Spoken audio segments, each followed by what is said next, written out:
All right, well, good evening once again. This is our 8th grade choir, and we've been working really, really hard this year. Can't wait to share this first piece with you. It's actually written in 4 parts: soprano, alto, tenor, bass. To put that in perspective, 2 years ago, this group was singing in part 1 and part 2 when they were in 6th grade. Last year, they sang soprano, alto, baritone, for the most part. And this year, I pushed them as hard as I could, and got them in soprano, alto, tenor, and bass to get them ready for high school. They had a great experience with that in singing with Festival of Choirs earlier this year. A lot of these students have also done very well in solo ensemble. And we still have one more performance after that, and that is the 8th grade graduation ceremony on June 3rd. So you'll hear this group one more time this year. So the work is not done, but they are ready to enjoy the final formal concert of their middle school career here at West. Our first piece of music will be introduced by Ava Lemke, so let's welcome her.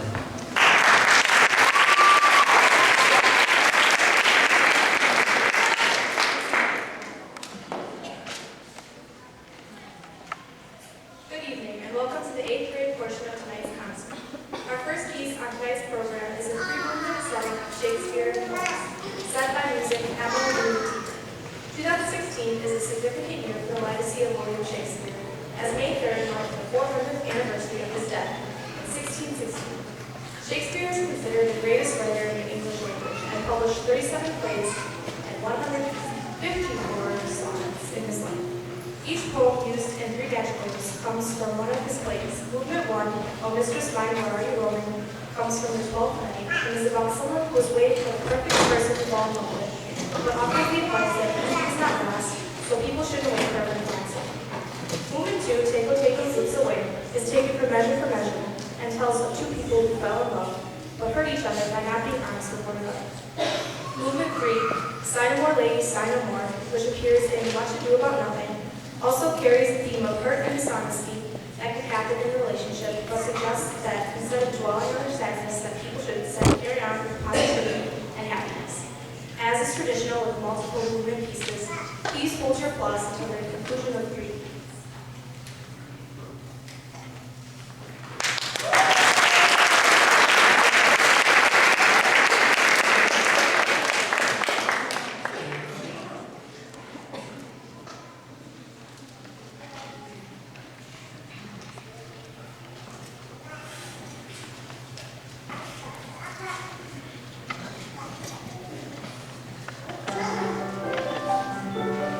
Oh, this is my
Thank you, that's awesome. There's usually someone who claps in between. Every time I've done anything like that in my career, there's always that one person.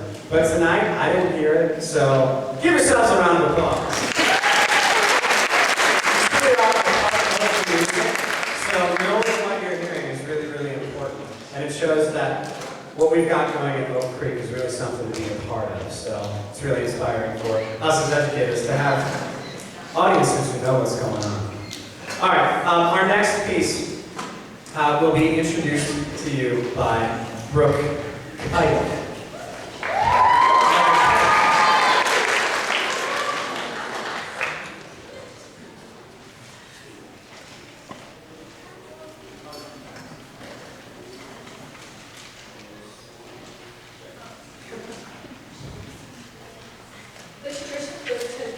The traditional text of the Caritas dates back as far as the 10th century France and has since been said to oral music countless times.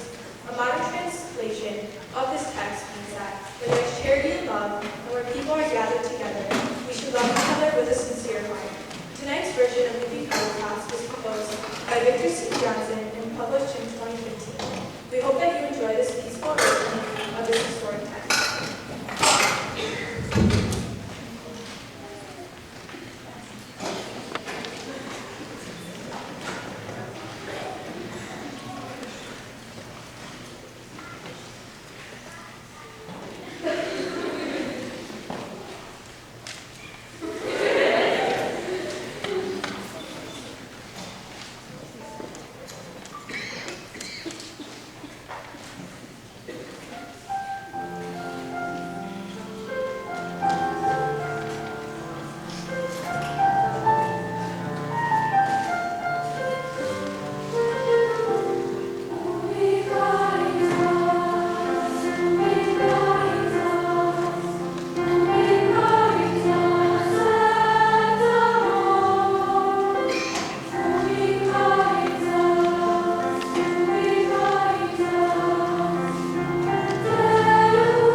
So it's time for awards again. Recognition of our hard-working students here at West. Very, very proud of all the recipients in the 7th grade and the 8th grade. But again, they don't know who they are yet. So when you hear your name called, step to the front until everyone's name is called and then receive applause together. Once again, our solo ensemble participants included this year Serena Serrano, Maggie Shields, David Torres, Monica Kuhn, Fatima Rios, Hallie Grams, Desviana Teller, Sophie Alvarado, Blake Randolph, Dina Kareem, Maram Hijawi, Damian Gerard, Elena Peterson, Owen Pojemski, got it, Ivan Krasinski, and Heidi Beshin. We're very proud of you. Round of applause.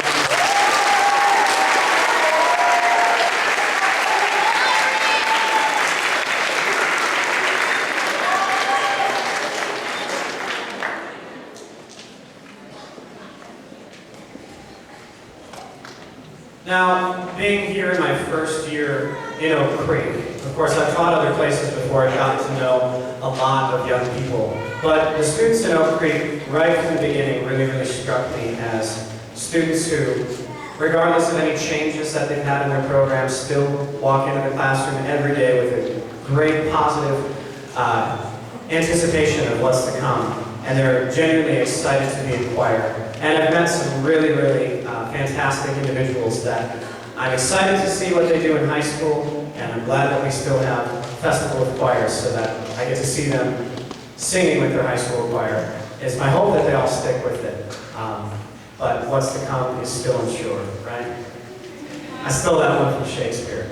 All right, so the students receiving the Merit Awards from the 8th grade are students who really have shown me all year that they know what's going on, and they know that I'm learning it as I go in this building.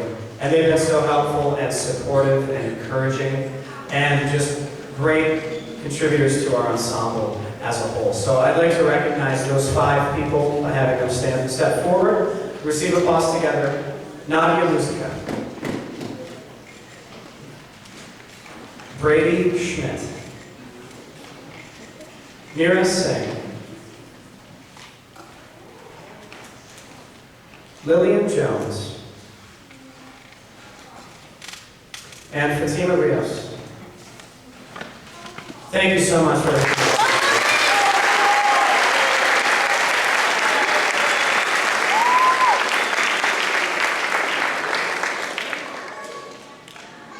And these next 4 awards are the Musicianship Awards, which are the hardest to choose because there's so many good people to choose from. And so many people who I know are going to stick with music and just prove how strong of a musician that they will become. So it was difficult, but I came to the next conclusions. These are all people who strike me as hard workers, who are definitely leaders in our ensemble, in their own section and others, and they encourage the group to keep fighting through all the difficult things that choirs have to transition through each year. So, with no further ado, those recipients of the Musicianship Award are Maram Hijawi, Blake Randolph, Hallie Grams, and David Torres.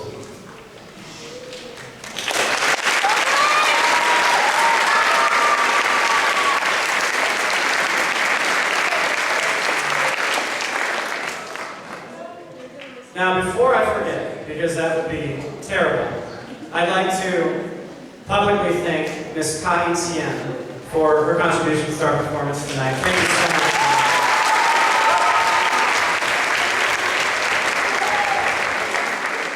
Also, I'd like to thank my colleague and my Sharon office with her, see a lot of her, and I have really, I'm sure the students tell you, a terribly stupid sense of humor, and I test all of my jokes on her. And she doesn't even laugh, but I use them anyway. She's working the camera tonight, so thank you so much, Kayla Coon.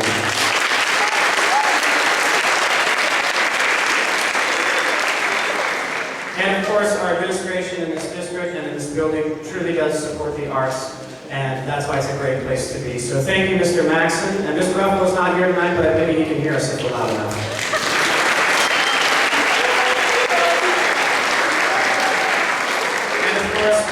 Thank you to all of you for being here tonight. This next one's our last one, and we're so excited to share it with you. Before we walked out on stage, I told some of my students to think about people who are here to support them tonight, and to find that person in their mind or in their heart who they're singing to tonight. And so hopefully, you felt some of those good vibes. This next song will be introduced by Owen Podjemski. And then, of course, stick around. And, of course, it's also a tradition that we stack chairs around here, 6 high and push them to the sides, but I didn't say it.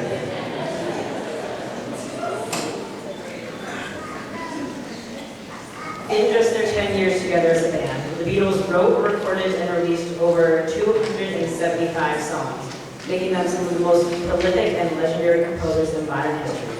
Perhaps one of their most well-known and celebrated songs is Blackbird, written mostly by Paul McCartney with additional contributions from John Lennon. Written in 1968 at the height of the Civil Rights Movement following the assassination of Dr. Martin Luther King Jr., Blackbird is a song of hope and perseverance and has carried its positive message to the generations of listeners. We hope you enjoy our rendition of Blackbird.